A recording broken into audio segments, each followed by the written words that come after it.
Nah, dulur-dulur, ini aku mau menjelaskan bagaimana cara merawat pohon nangka supaya terus berbuah dan buahnya itu tidak berhenti dan memiliki buah yang maksimal.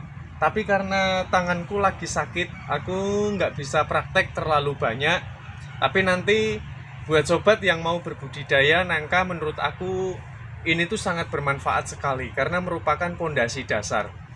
Yang paling pertama itu sebetulnya itu media tanam itu sendiri. Tapi karena ini aku lihat ada yang matang, kita cek dulu ada yang matang ini, dulur, di hadapanku. Nah, ini matang nih. Ayo sekarang kita belah. Dan ini termasuk jenis nangka persilangan dengan cempedak, yang orang bilang katanya nangkadak. Ya seperti inilah. Ayo kita belah, ayo. Nah, tapi sebelum aku menjelaskan, ini ada buah yang matang, biar sobat nanti nggak salah pilih ya. Percuma kalau kita menanam nangka jenis yang kita tanam, kita nggak tahu jenisnya. Ini coba kita belah ya. Kita menggunakan tangan satu, lur, soalnya tanganku lagi sakit. Nah, seperti ini nih, dulur.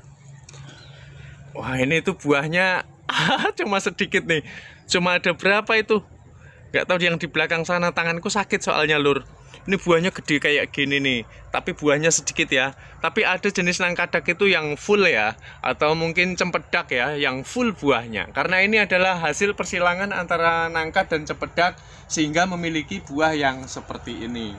Jadi ini difokuskan untuk sayur. Beda kata teman-teman, ini nangka sayur, bukan. Ini nangka persilangan dengan cempedak. Nih. Nah, ini tuh bukan nangka sayur, sekali lagi ini tuh adalah persilangan nangka dengan cempedak yang difokuskan untuk sayur. Jadi yang nangka sayur itu dia memang ada kemiripan, tapi ciri-cirinya tuh kalau nangka sayur itu memenuhi seluruh bagian seperti ini. Ini tuh kalau dimakan buahnya sangat manis dan aromanya harum banget ini. Dan konon katanya ini bisa dijadikan untuk obat asam urat loh. Ya, aku nggak tahu ya. Tapi yang penting bagaimana cara pondasi dasar merawat pohon nangka. Yo, langsung aja. Nah, ini tuh pondasi dasarnya itu yang paling penting itu adalah bagian akar. Ingat dulur, ini yang saya jelaskan sangat bermanfaat banget. Mengingat yang dibutuhkan tanaman itu hanya kadar air dan karbon dioksida. Dua itu kuncinya. Jadi bagaimana cara kita mengelola supaya media akar itu nggak mudah terjadi satu kekeringan ya. Seperti ini kan tanahnya selalu lembab, terus kemudian gembur ya, mudah dirambati akar. Itu kunci utama sekali. Yang kedua adalah menciptakan karbon dioksida seperti ini ya, dulur. Ini bisa kita ciptakan dengan menggunakan bahan-bahan pupuk apapun ya, seperti mungkin pupuk organik ya, dari kompos maupun organik dari daun-daun kering, atau mungkin bekas bakaran kayak gini. Ini kan bekas bakaran ya, bekas-bekas bakaran kayak gini. Ini dapat menyimpan air lebih lama lagi, sehingga selain dia mampu untuk menciptakan kegemburan tanah dari daun maupun bakaran seperti ini, boleh juga pupuk kandang, dia juga mampu secara otomatis update menjadi organik. Jadi untuk memancing unsur hara itu lebih cepat gitu. Terus kemudian pondasi yang ketiga, ini paparan sinar matahari. Kebetulan matahari itu mengenai bagian batang tersebut, matahari dari sana. Pastikan tanaman sobat mendapat asupan sinar matahari, terutama sinar matahari pagi ya, supaya nanti ini berfotosintesisnya dari klorofil daun itu bisa maksimal seperti ini, dan buahnya tidak pernah berhenti. Nih, walaupun ini buahnya banyak banget, buahnya nggak pernah berhenti lur, gitu. Termasuk ini juga nih, lihat ini. Walaupun ini kan ini bukan buah busuk ya, ini namanya buah pejantan. Jadi buah pejantan ini dia akan menjatuhkan serbuk sarinya ke sini sehingga terjadi satu perkawinan, sehingga jadilah nangka betina seperti ini yang dapat menghasilkan buah yang besar. Lalu setelah dia menjatuhkan serbuk sarinya, maka akan mengalami sebuah pembusukan.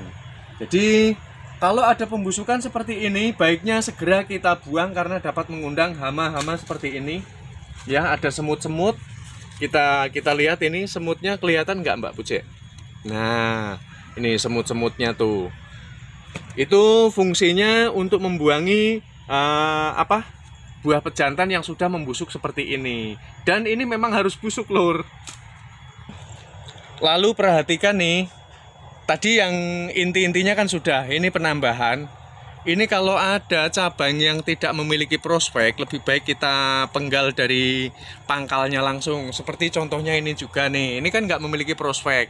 Langsung kita lakukan pemenggalan di sini. Jangan takut, kalau untuk nangka itu, nangka itu cepat sekali dia, ini kena ini Lur, kena irisan Lur. Nangka itu cepat sekali dia untuk menumbuhkan tunasnya. Selain daripada itu kita lakukan pruning ya, pruning daun. Kita kurangi daun-daun yang dapat mengganggu terjadinya fokus ya, fokus dari hasil fotosintesis sehingga dapat berfokus terhadap pembuahan. Biarkan ujungnya seperti ini, nanti dia akan mengeluarkan buah pejantan atau buah betinanya yang seperti ini. Kita biarkan. Tapi betapa perlunya kita melakukan satu buah pruning. Nah, oke. Setelah itu semuanya sudah selesai saya jelaskan, dan yang terakhir adalah kita lakukan sebuah penyayatan seperti ini. Satu contoh seperti ini kan. Kemarin tuh ada yang ngotot, itu memang nangka itu kalau wayahnya berbuah juga berbuah. Nggak usah perlu kayak gitu. Oh, siapa bilang nggak bisa? Dari kita mengingat, kita berpikir berdasarkan logika, tanaman itu yang dibutuhkan air dengan karbon dioksida. Makanya dari apa yang sudah aku paparkan itu sangat diperlukan sekali oleh tanaman. Dan kalau tanaman berhenti berbuah, tidak kunjung berbuah kembali, dapat melakukan penyayatan begini. Dan dapat juga melakukan sebuah pengikatan ya. Pengikatan menggunakan kawat bendrat itu boleh.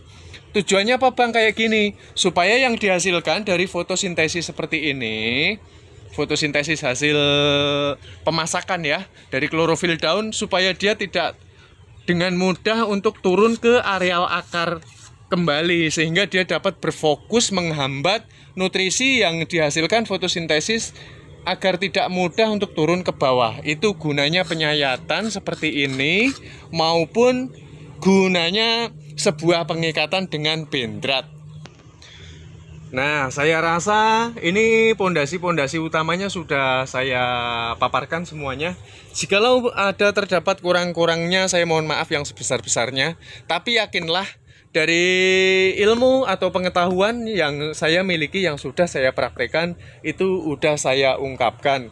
Adapun mungkin ada penambahan-penambahan pupuk, treatment tertentu, mungkin dengan menggunakan daun sirsak atau mungkin menggunakan pupuk apalah, itu adalah hanya selaku penambahan semata. Yang paling penting areal di bawahnya ini bagaimana cara menciptakan sebuah kelembapan yang tidak mudah kering, lalu tercipta satu karbon dioksida supaya nanti ketika matahari sedang bersinar ya, ini sedang terkena cahaya matahari, menangkap cahaya matahari, dia dapat berfotosintesis menyerap antara karbon dioksida dan mineral ya, atau yang disebut dengan air. Oke, terima kasih dulur-dulur. Terima kasih sekali lagi, mudah-mudahan konten saya untuk kali ini dapat diterima ya secara nalar ya. Terima kasih, matur nuwun.